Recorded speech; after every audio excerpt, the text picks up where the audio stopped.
Assalamualaikum warahmatullahi wabarakatuh. Selamat datang kembali di channelnya Mas Eka nih. Masih bareng sama Mas Eka pastinya di channelnya Mas Eka nih. Apa kabar para warga sekolah? Semoga dalam keadaan sehat-sehat selalu dimanapun para warga berada nih ya. Oke, di video kali ini Mas Eka masih akan memberikan informasi seputaran tentang KJP nih kepada para warga nih. Nggak bosen-bosen ya. Mudah-mudahan para warga juga nggak bosen nih ya berkunjung ke channelnya Mas Eka. Oke, di video kali ini Mas Eka mau, berbagi informasi nih. Banyak yang nanya, kenapa sih, KJP sekarang atau beberapa tahun kebelakangan ini tidak lagi didata oleh sekolah gitu, artinya tidak disurvei oleh sekolah, kemudian tidak daftar lagi di sekolah gitu kan, dan, kayaknya ribet ya gitu. Mungkin persepsi para warga seperti itu tuh ya, "Yuh, kok jadi ribet nih, harus daftar ini dulu, harus daftar itu dulu, baru dapat KJP dan itu pun masih lama dapatnya, harus nunggu berbulan-bulan dan belum tentu juga bisa masuk," gitu. Harus daftar DTKS dulu, lihat di Siladu dulu, harus pergi ke sini dulu, harus pergi ke situ dulu. Ini sebenarnya bagaimana sih gitu, kenapa sih sampai seperti itu? Enakan zaman dulu gitu kan, dulu daftar KJP ke sekolah gitu kan, tinggal datang ke sekolah, kumpulin formulir, berkas, terus di-input, selesai masuk gitu kan. Kemudian disurvei sama gurunya gitu kan, ketahuan lah enak, katanya lebih enak disurvei sama gurunya langsung gitu kan. Nah, kalau sekarang agak ribet nih, kenapa nih? Nah, itu Mas Eka akan berbagi informasinya kepada para warga. Kenapa, skemanya dirubah, kemudian kenapa, hal tersebut tidak lagi dilakukan di sekolah ya, KJP itu tidak dilakukan pendaftaran di sekolah. Nah, di video kali ini Mas Eka akan menjelaskannya. Tapi sebelum itu untuk para warga yang mungkin baru bergabung nih di channelnya Mas Eka, silakan subscribe dulu channel ini untuk mendukung channel ini agar bisa berkembang lagi dan bisa memberikan informasi-informasi terupdate kepada para warga semua pastinya ya. Oke, langsung aja yuk kita ke webnya. Tapi sebelum itu nih, para warga juga bisa join di Telegram, Instagram, TikTok, dan Facebook ya Mas Eka ya. Dan yuk kita langsung ke KJP-nya. Nih sebelumnya ya, kan kalau dulu kan daftar KJP-nya itu, para warga datang ke sekolah tuh ya, datang ke sekolah, kemudian setelah datang, formulirnya diisi ya, formulirnya, kemudian foto rumah itu, terus berkas-berkas yang lainnya dimasukkan ke dalam map, kemudian dikumpulkan ke sekolah, nanti sekolah yang menginput. Nah itu kasihan tuh orang sekolah sampai begadang-begadang tuh ngisiin KJP tuh ya, 5 tahun kebelakangan itu ya. Terus juga gurunya yang harusnya mengajar, harus dibagi lagi waktunya untuk mensurvei gitu ya, datang ke rumah-rumah bener enggak, yang terkadang juga, begitulah ya.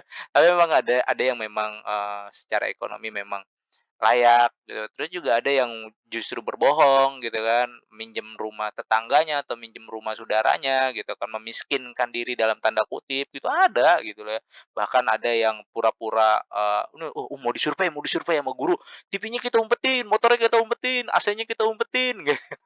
Jadi di rumah seolah-olah cuma punya kompor gitu, ada yang kayak gitu. Jadi akal-akalan seperti itu tuh, zaman-zaman, sebelum disensus oleh dinas sosial. Nah, beberapa tahun yang lalu akhirnya diputuskan gitu kan atau dikembalikan fungsinya masing-masing gitu ya. Sekolah itu berfungsi ya atau berperan sebagai penyelenggara pendidikan. Ya, sebagai penyelenggara pendidikan ya, sekali lagi sekolah sebagai penyelenggara pendidikan, di mana, proses pendidikan itu ada kegiatan belajar mengajar dan pengembangan karakter gitu ya. Itu fungsi dan perannya sekolah gitu kan, bukan untuk mendata yang sifatnya kesosialan. Ini kan bantuan sosial ya. Jadi KJP itu adalah salah satu bantuan, sosial atau program strategis dari Pemprov DKI ya. Nih kalau kita baca di sini ya. Nah di sini ya, baca di sini ya, Kartu Jakarta program strategis untuk memberikan akses bagi para warga. Nah ini masuknya ke dalam bantuan sosial ya.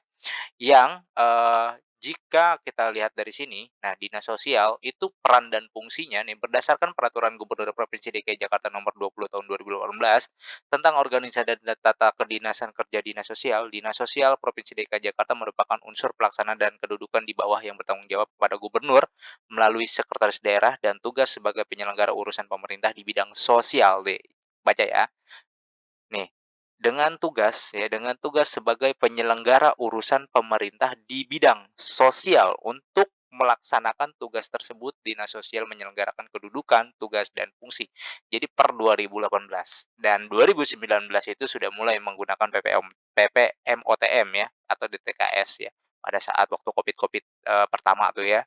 itu sudah mulai didata oleh dinas sosial karena memang peran dan fungsinya itu ada di dinas sosial untuk mendata, data ya, sekali lagi data ya, karena kan didata dulu nih, ya kira-kira mana sih yang, memang, kurang mampu atau iya kurang mampu atau berada di bawah garis, ketidakmampuan atau berada di garis kemiskinan gitu ya, yang mana? Nah itu tugas dinas sosial bukan tugasnya sekolah. Nah KJP itu, indikator indikasinya juga sama kan, siswa yang tidak mampu. Nah kategori tidak mampunya ini apa gitu, pada saat waktu KJP tangani oleh sekolah ya, artinya disurvei oleh sekolah, itu banyak banget yang, ngisi surveinya tuh ya udah yang penting dapat lah, itu cekrek-cekrek walaupun dia punya mobil atau segala macam, ya udah bilang aja nggak punya atau segala macam. Nah itu akhirnya banyak yang tidak tepat sasaran ya, akhirnya tidak banyak yang tepat sasaran, sehingga karena apa? Karena bukan bidangnya guru gitu kan, bukan bidangnya guru untuk mensurvei, bukan sekolah juga tugasnya untuk mensurvei seperti itu gitu kan. Akhirnya dilimpahkan ke dinas sosial. Nah, dinas sosial mempunyai aplikasi untuk pendataan tersebut namanya DTKS, Data Terpadu Kesejahteraan Sosial. Data tersebut digunakan untuk semua bantuan sosial yang berada di Pemprov DKI Jakarta. Jadi sumber datanya dari situ. Kalau misalkan dinas pendidikan kan punya program bantuan sosial namanya KJP. Nah, untuk mengambil datanya, minta ke dinas sosial. Dari mana DTKS tersebut? Nah, DTKS-nya dikirim ke dinas pendidikan tuh ya, melalui P4OP kalau untuk KJP dan KJMU ya.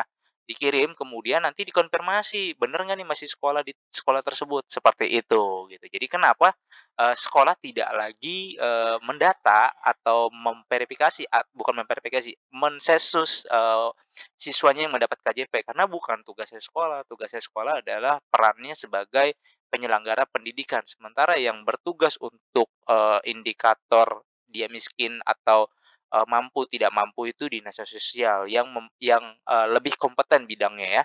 Jadi dia lebih tahu mana, perhitungannya indikatornya apa sehingga dinyatakan dia kurang mampu dan segala macamnya itu ada di dinas sosial. Sementara kalau di pendidikan atau di sekolah ya udah fokusnya atau perannya sebagai pendidik atau pembentuk karakter atau pembelajaran di sekolah. Jadi gitu ya para warga ya, mudah-mudahan bisa dipahami nih ya. Itu yang menyebabkan atau itulah akhirnya sekolah tidak lagi, apa ya, mensensus warganya atau tidak daftar lagi di sekolah, tapi harus terdaftar terlebih dahulu di DTKS. Karena kan di sini juga persyaratannya seperti itu ya, karena terdaftar dalam DTKS, nah ya. Jadi, ya itu tadi, karena memang di DTKS tersebutlah atau di dinas sosial itulah yang punya peran ya, yang punya fungsi sebagai, di bidang kesosialan. Karena salah satunya KJP ini kan, bantuan sosial yang strategis ya dari Pemprov DKI Jakarta, datanya diambil dari situ. Jadi sekolah tinggal menerima data aja, tidak lagi, mensurvei, kemudian datang ke rumah-rumah, bawa map gitu, tidak lagi seperti itu ya. Sekarang sekolah hanya tinggal memverifikasinya aja, "Bener nggak nih anaknya masih sekolah di situ?" Gitu kan. "Oh masih, bener." Ya udah di-checklist, kalau masih bener konfirmasi silakan gitu kan. Kalau yang penerima baru silakan kumpulkan berkasnya, kemudian tinggal di-input datanya aja untuk instrumen surveinya udah nggak ada gitu kan, karena sudah ada di dinas, sosial ini atau di DTKS. Kalau dulu kan masuk daftar kemudian ada instrumen-instrumen yang harus, sekolah isi gitu ya setiap siswa, bayangin tuh ya kan. Makanya kalau dulu ya udah tuh biasanya teman-teman para operatornya, "Udahlah," ya kan, "klik-klik aja yang penting oke oke, yang penting dia terdaftar daripada diserbu mama-mama," gitu ya. Nah, sekarang tidak seperti itu lagi, sekarang sudah ada di dinas sosial. Jadi kalau misalkan mau masuk KJP ya harus masuk ke DTKS terlebih dahulu datanya. Kalau misalkan memang kriterianya masuk ya, persyaratannya masuk seperti ini, walaupun dia terdaftar di DTKS, tapi kalau misalkan nggak sekolah, ya nggak dapet KJP-nya gitu kan. Kan syaratnya nih terdaftar dan masih aktif di Satuan Pendidikan Provinsi DKI Jakarta. Dia terdaftar di DTKS gitu, tapi sekolahnya tidak di DKI Jakarta, ya nggak dapat KJP-nya gitu loh ya. Jadi, yang daftar di DTKS juga belum tentu bisa dapat KJP-nya, gitu ya para warga ya. Mudah-mudahan informasi ini bisa bermanfaat nih ya kepada para warga dan menambah wawasan para warga jadi tahu kenapa sih sekarang tidak lagi di sekolah pendaftaran KJP-nya. Jadi seperti itu, karena sudah ada aturannya yang, mengatur itu semua. Oke, itu aja mungkin informasi yang bisa Mas Eka sampaikan. Mudah-mudahan informasi ini bisa bermanfaat untuk para warga semua. Dan Mas Eka undur diri. Wassalamualaikum warahmatullahi wabarakatuh.